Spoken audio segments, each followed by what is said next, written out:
우리 복음주의자들은 과연 복음을 뭐라고 생각을 하고 있을까요? 복음주의자들의 연맹인 로잔을 앞두고 있습니다. 우리 역시 한국 로잔 목회자 컨퍼런스라고 있습니다. 이 중심은 복음입니다. 우리는 과연 복음에 대해서 어떻게 생각을 하고 있을까? 그리고 진정으로 온전한 복음을 붙들고 있을까? 그리고 복음의 우선성이라는 말을 정말 이해하고 있을까? 복음에 관한 여러 시각들 때문에 교단이 갈라졌습니다. 복음에 관한 여러 시각들 때문에 또한 교단이 나오게 되고 신학이 나오게 됩니다.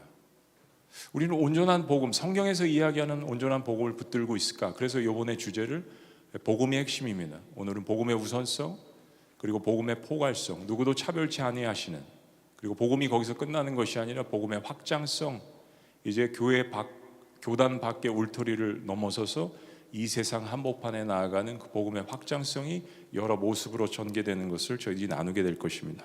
그렇다면 우리가 붙들고 있는 복음은 성경적인 것인가? 그리고 시대와 문화와 인종과 교단과 심지어 각 기독교 교단의 신조도 뛰어넘을 수 있는가? 왜냐하면 그 모든 신조는 텍스트가 성경입니다. 근데 때로는 우리의 신조와 우리의 교리가 성경 위에 있는 것처럼 행동을 하는 중세 시대의 실패와 실수를 반복하고 있지는 않은가? 이건 너무 중요한 겁니다. 동시에 마지막으로 우리는 아직 복음의 깊이를 다 이해하지 못하고 있다는 사도 바울과 같은 겸손한 고백이 복음의 주체이신 하나님 앞에 있는가? 엄중한 질문들입니다. 얼마 전에 이탈리아에서 선교사 대회가 열려서 섬기고 왔습니다. 그때 굉장히 감격스러운 장소를 몇 군데 방문을 했습니다. 로마는 제가 처음 갔었는데요. 첫째는 바로 오늘 본문 말씀인 고린도전서 2장, 사도 바울의 목회 철학을 썼지만은 그 사도 바울이 순교한 그 순교지를 방문한 것이었습니다. 두 번째는 그 복음을 듣고 수많은 순교자들의 무덤이 있는 그 카타콤을 방문한 일이었습니다. 그리고 세 번째는 좀 시간이 오래 지났지만 로마 제국의 핍박이 끝나고 기독교를 집성한 어거스틴이 침례를 받은, 화나십니까? 세례를 받은 밀라노를 방문한 일이었습니다. 사도 바울부터 무명의 핍박받는 초대 그리스도인들, 그리고 그 핍박이 잠잠해진 시점에서 어거스틴까지 이 세 부류의 사람들이 지내온 적어도 350년의 이 시절 동안 그들은 같은 복음을 붙들었을까? 우리는 그 부분에 대해서 의심하지 않습니다. 내가 그리스도와 함께 십자가에 못 박혔나니 그런즉 내 안에 내가 산 것이 아니라 오직 그리스도께서 사신 것이라라고 자신의 신앙을 고백한 사도 바울은 고린도 교회에서 목회하면서 오늘 본문 말씀, 내가 너희 중에서 예수 그리스도와 그가 십자가에 못 박히신 것 외에는 아무것도 알지 아니하기로 작정하였노라. 정말 사도 바울이 아무것도 알지 못했을까요? 부활도 있는데요. 다른 여러 가지 중요한 신학적인 논제가 있는데요. 사도 바울은 그의 삶의 우선순위를 분명히 밝혔습니다. 결국 사도 바울은 그가 붙든 복음의 고백대로 로마 근교에서 순교를 했습니다. 사도 바울은 로마를 향해서 그 어마어마한 제국을 향해서, 그러나 앞으로 그가 갈 하나님 나라를 온전히 바라보았습니다. 그러니까 복음의 우선성만 외친 것이 아니라 실제로 복음을 살아내었던 사도 바울의 고백과 삶이었습니다. 조금 더 시간을 이제 과거로 되돌아가 보면 사도행전 2장에 초대교회 그리스도인들의 모습이 나타납니다.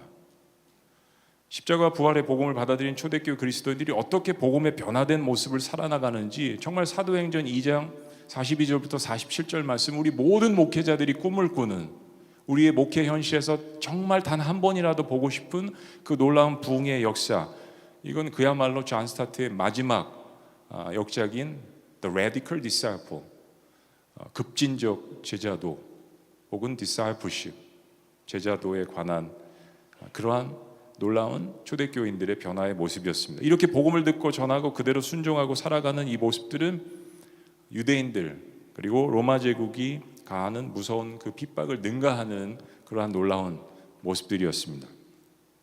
그렇게 예수님의 제자들과 사도 바울이 가슴에 품고 복음을 전한 로마, 후에는 셀 수 없이 많은 그리스도인들로 차고 넘칩니다.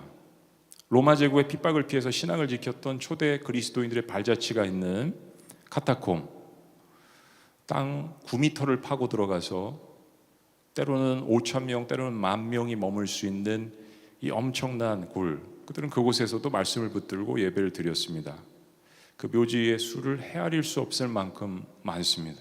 그곳에서 선교하시는 선교사님들이 이야기를 들어보니까 10만 명도 훨씬 넘는 묘지, 그리고 그들이 머물렀던 카타콤, 신앙의 순수성을 붙들기 위해서 그 순교자들이 붙들었던 것은 어떤 다른 것들이 아닌 사도 바울과 또 다른 제자들이 전한 예수 그리스도의 순전한 복음 때문이었다는 것은 명백한 사실입니다. 그것은 근본적으로 예수님의 지상 대위임 명령 때문이었습니다. 자, 주후 4세기만 해도 그런 일이 일어났습니다. 지금의 알제리 아프리카 북쪽 지역에서 태어난 한때 이교도에 빠져 있었던 우리 목회자들이 가장 좋아하는 인물 가운데 하나인 어거스틴.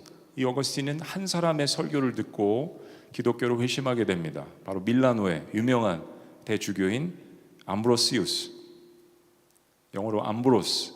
당시 암브로시우스의 설교를 듣기 위해서 수많은 사람들이 모여들었는데 이 성경을 강의할 때 남녀노소 지위 신분을 막론하고 많은 사람들이 그가 전하는 복음을 듣고 회심을 했다라고 이야기합니다. 그 중에 한 명이 어거스틴이었습니다. 복음의 확실한 메시지를 듣고 어거스틴은 마니기와 그가 믿었던 모든 잡신들을 다 내려놓았습니다. 한 가지 중요한 게요, 제가 여기를 방문하면서 감동을 받았던 게 당시 기독교가 변질되기 전에 이 암브로시우스가 설교했던 이 장소를 가보면 중세 화려한 성당들과는 로마에 있는 이탈리아 전역에 있는 성당들과는 완전히 다른 담백한 건물임을 알 수 있습니다. 성산들이 거의 없고 마리아 우상 숭배를 위한 동상도 없습니다. 딱 하나 찾았습니다. 구석에 4세기 교회 건물이 16세기 종교 개혁이 일어난 이후에 그 복음주의자들이 목회를 했던 교회 건물과 닮은 모습을 저희들이 발견했습니다. 단순했습니다. 암브로시우스가 어떻게 목회를 했고 어떻게 성경적으로 복음을 증거했는지 바로 그의 영향력을 받은 이 어거스틴의 삶을 보면 저희들이 알 수 있습니다. 어거스틴의 참회록을 보면 어거스틴이 정말 예수 그리스도를 만났구나라는 것을 누구도 부인할 수 없는 사실이었습니다. 철학은 플라톤 때문에 1000년 이상을 먹고 삽니다. 모든 철학자들은 1000년 동안 플라톤이 이야기한 것을 해석하고 또 그것의 주류와 부류를 이루었습니다. 그런데 기독교는 어거스틴이 이야기한 것들을 가지고 1000년 이상을 토론하고 논의하고 지금도 그가 이야기한 것들을 받아들이고 있습니다. 그런데 기독교 복음 전도의 필요성이 사라지는 시기가 왔습니다. 기독교가 로마의 국교가 되고 교회가 제도화되면서 서서히 복음 증거에 대한 열정이 사라지기 시작했습니다. 그건 결국 진정한 이 회심의 경험도 줄어들게 되는 거죠. 그러니까 시간이 지날수록 복음이 무엇인지조차 모르는 성도들에게 엘리트만 아는 라틴어로 예배를 집도하고 말씀 강해 대신 그 자리는 온갖 의식과 성상이 교회를 채우게 됐습니다. 마침내 마리아 우상 숭배 사상도 극에 달하게 된 거죠. 성경은 소수의 사제들의 전유물이 되었습니다. 그러니까 교회는 정말 그야말로 아사 직전인 것이죠. 근데 로마 카톨릭의 이 전횡의 염증을 느낀 사람들이 이런 상황 속에서도 꾸준히 성경을 사랑하고 또 그 성경이 제시한 복음을 다시 발견하고 초대교회 공동체답게 살려고 노력을 합니다. 실은 역사적인 16세기 종교개혁 이전에도 종교개혁과 같은 인물들이 있었습니다. 존 위클리프, 여러분 잘 아시는 얀 후스 프라이어, 제롬 혹은 히에로니모스, 샤브랄롤라, 피터 발도, 웨셀 간스퍼트, 윌리엄 틴데일, 그 외에도 셀 수 없는 수많은 종교개혁가 이전에 복음에 자신의 전 삶을 투자한 사람들이 있었습니다. 존 위클리프는 사람들에게 복음의 진리를 전하기 위해서 라틴어로 된 성서를 영어로 마침내 1392년에 완성을 하게 됩니다. 이 사건에 영향을 받은 윌리엄 틴데일이 그리스도와 히브리어 성경을 최초로 영어 성경으로 번역을 하게 됩니다. 사람들 손에 하나님의 말씀을 말씀 안에 들어있는 예수 그리스도 복음을 증거하기 위한. 위클리프는 화채설에 반대했습니다. 교황에 대항했습니다. 그리고 위클리프는 지금의 체코 보헤미아 종교개혁가인 얀 후스에게도 영향을 미쳤고, 신앙을 굽히지 않은 얀 후스는 결국 화형을 당하지 않았습니까? 그러니까 16세기 이전에 이런 종교개혁가들은 사형이나 화형을 마다하지 않았습니다. 그들은 복음을 알았기 때문입니다. 내가 그리스도와 함께 십자가에 못 박혔나니. 사도 바울의 고백은 계속되는 거죠. 14세기 이전에 이미 이런 일들이 계속해서 전조를 보이고 있었습니다. 근데 이런 흐름은 우리가 잘 아는 종교개혁가의 선두주자인 존 칼뱅이나 마틴 루터, 쯔빙글리를 제외하고도 16세기 프랑스 남부로부터 시작해서 유럽 전역으로 퍼진 왈도파, 그리고 또 하나의 16세기 프랑스의 칼빈주의자들로 알려진 위그노 성도들, 그리고 18세기 보헤미아를 중심으로 한 모라비안 교도들, 그리고 종교개혁 급진파들까지, 거기 아나베프티스도 들어가지만요, 그에는 차고도 넘칩니다. 그리고 독일의 경건주의 운동, 그리고 진덴돌프 백작과 함께 이룬 헤르누트 공동체, 그리고 모라비안의 영향을 받은 존 웨슬리, 조지 위트필드, 차고도 넘칩니다.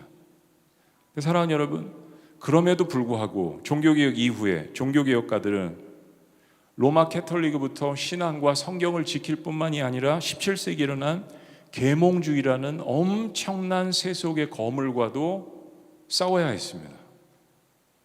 이성과 합리라는 잣대로 이제까지 중세 교회가 주도했던 모든 교회 가르침과 전통에 반기를 들게 된 것입니다.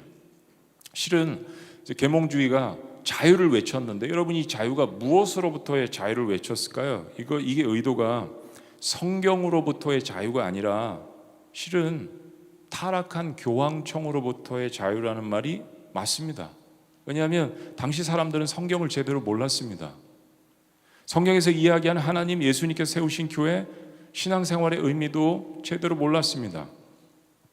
기독교 신앙의 미신적인 요소들을 제거하자는 그런 외침은 맞지만, 계몽주의와 합리주의의 외침은 실은 교회라는 명분하에 사람들을 무지로 이끄는 로마 교황청에 대한, 기독교 핵심 권력 안에 있는 사람들에 대한, 조직에 대한 반기였습니다. 근데 어쨌든 결과적으로 계몽주의와 데카르트의 이 신철학이 사람들로 하여금 교회를 계속 떠나게 만들었습니다. 그리고 이어지는 산업혁명, 과학혁명, 서구사회의 세속화를 가속시켰습니다. 이게 이렇게 아이러니하게 역사적인 결과를 가져왔습니다. 그게 뭐냐면, 중세가 교회 세속화 시대라면 16세기 이후는 세상의 세속화 시대라고 할 수 있습니다. 그러니까 교회가 말씀에 이제 막 16세기에 눈을 뜨려 하니까 세상이 기다려주지 않습니다. 개신교 복음주의자들이 당시 로마 카톨릭으로부터 종교개혁을 선언했지만, 이런 세속의 거센 물결과도 싸워야 됐습니다. 굉장히 힘겨운 싸움이었습니다. 어찌 보면 우리도 비슷한 시대에 살고 있는지 모르겠습니다. 자, 이런 상황 속에서 복음 전도의 우선성이란 어떤 의미가 우리에게 있을까요? 지금 우리가 본 아주 간략한 이 역사만 보아도 십자가의 복음으로 거듭난 그리스도인들이 복음의 우선성을 가지고 복음을 증거한다는 것이 단순히 지금 우리가 생각하는 개인 전도에만 머물러 있지 않다라는 것을 잘 알 수 있습니다. 제가 하는 말을 결코 오해하지 않으시길 바랍니다. 복음 전도의 우선성은 예수님께서 제자들에게 주신 준엄한 명령입니다. 이것은 우리 구원받은 모든 그리스도인들의 최고의 주님께로부터 받은 특권이고 사명입니다. 그런데 핍박받던 초대교회 그리스도인들이 시간이 지나면서 점점 지하로 들어갈 수밖에 없었습니다. 드러내놓고 그리스도인이라고 말하기 어렵고, 초대교회 문서들을 보면 그 공동체 안에 사람들을 쉽게 들어오게 하지 못했습니다. 왜냐하면 밀고자가 생길 수도 있고 스파이가 생길 수도 있기 때문에 어떻게 보면 굉장히 클로즈된 그런 그룹일 수 있습니다. 사람들을 공동체 안으로 마음 놓고 지금처럼 초대하기 힘들었던 그런 시대, 그런 한계에도 불구하고 도대체 어떻게 기독교가 성장할 수 있었을까요?